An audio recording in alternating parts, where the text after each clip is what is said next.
Today we're gonna talk about writing measurable goals. Vague goals is equals to weak IEPs. And when goals are weak, students don't get the services or progress monitoring they deserve. So in this video, we're gonna break it down in the following 4 steps. What measurability really means, how to spot vague or not measurable goals, examples of strong goals in reading, math, and writing, and number 4, the writing process that keeps everything individualized. And yes, today I'm basing this video on one of my favorite reference books, which is this one, Writing Measurable IEP Goals and Objectives. It's a very good old book. You can find it secondhand, really cheap for like $5-6 on eBay. So yeah, let's start with the video. Hello, my name is Natalie. I'm a special education instructional coach, currently on maternity leave. Yes, I still on maternity leave, and actually, I'm gonna stay on maternity leave for this 25-26 school year. So you guys are gonna have me the whole school year making YouTube videos. Let's start with why measurability is such a big deal. According to Bateman and Herr, measurable annual goals and benchmarks are one of the 3 core components of the IEP, right alongside present levels and special education services. They are literally the heart of the IEP. When IDEA was reauthorized in 1997, new emphasis was placed on 3 things: students making more progress, special educators measuring progress accurately, and 3, that progress needed to be reported meaningfully to parents. That means vague or generic goals aren't just unhelpful. Thank you so much for this.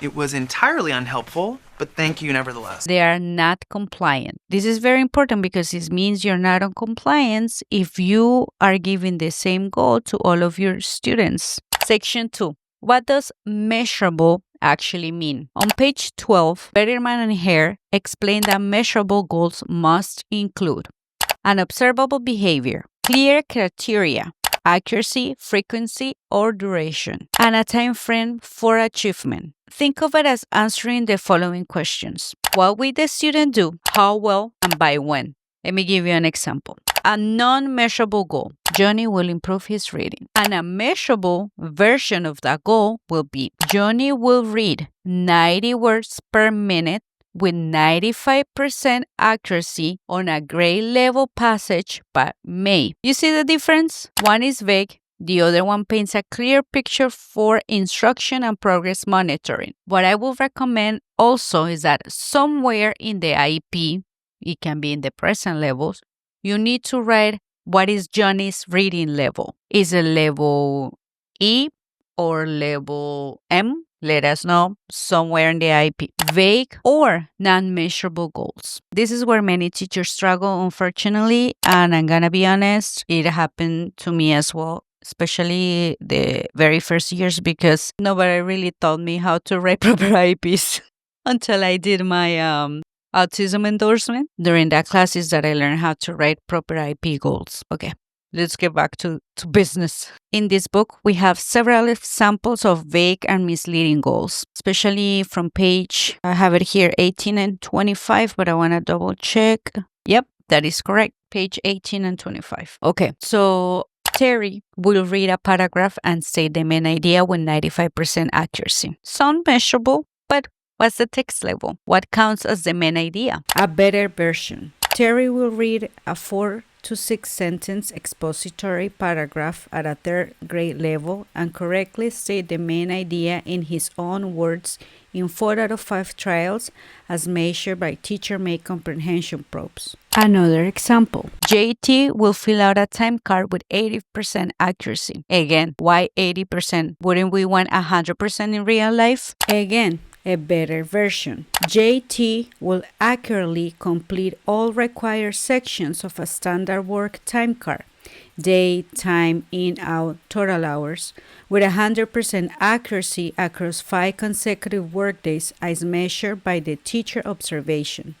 That show us that just adding numbers, like 80%, 90%, does not make a goal measurable. Numbers alone are not enough. We need meaningful quantification, clear observable performance criteria. Now, Wouldn't be better to find out if the student can do something 100%? I just want to make sure when we use percentages, we are really understanding if it is important that the student completes this goal to 100% accuracy or not. Because small errors don't stop independence. But for safety and life skills, 100% accuracy is a non-negotiable. To give you a real life example, do we need to cross the street looking at both sides before crossing the street with 100% accuracy or with 90% accuracy? Obviously, it has to be 100%. Every single time we have to look right and left. It's a car coming. Section 4, from vague to specific. Let's practice turning vague IEP goals into strong, measurable ones. Let's do a reading example. You're going to be able to find this on page 19. Vague. Maria will improve reading comprehension. Strong. Maria will answer 4 out of 5 literal comprehension questions correctly on second grade passages, as measured by weekly curriculum-based probes by May or by the end of the quarter. Now let's see a math example, pages 24 and 25. Vague. Alex will improve in math calculation. Strong. Given 20 addition problems with sums under 20, Alex will correctly solve 18 of 20 within 5 minutes on 3 consecutive trials by the end of the grading period, or by the end of the quarter, or by May. I don't know how your district, your school is asking you, or when, if you have, if they want you to follow on a specific time frame.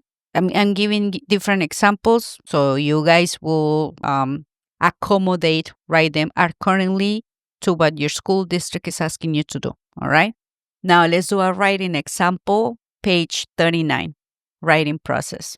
Vague. Jamie will improve writing skills. What does that mean? Let's write a stronger IEP goal. Given a writing prompt, Jamie will impose a 3-sentence paragraph, including a topic sentence and 2 details, with no more than 3 spelling errors on 4 out of 5 assignments by the end of the quarter. Notice how each one of these examples have a specific skill, an observable performance, and a measurable criteria, the writing process, and individualization. On pages 38 and 39, Bateman and Herr, again, that's how I'm pronouncing last names, remind us that IEP goals must reflect the child's individual needs, not just the school curriculum. That means we just don't pull the goal from the district bank or a textbook. Instead, we look at the student present levels, identify priority needs, write goals tied to those needs, then break them into benchmarks or objectives. And this is where the book on page 44 uses the ladder analogy. It is very helpful. Present levels equals to the bottom rung, short-term objectives, middle steps, annual goal, top rung. Step by step, the IEP connects baseline to mastery. So to wrap up, measurable goals aren't just a compliance requirement. They're our best tool for supporting students' progress. They clarify what success looks like, they guide instruction, and they make progress reporting meaningful. And to make this a little bit easier for you, I create a free IEP goal tracker. You can find it down below. It's in my Teachers Pay Teacher store, which is the only thing that I have there. I only have one thing, and it's for free. You guys can go ahead and print it. If you found this video helpful, don't forget to subscribe, to give it a like, to share it with another special education teacher. And you can find me on TikTok and Instagram by the name SPED Conecta. See you next week. Bye.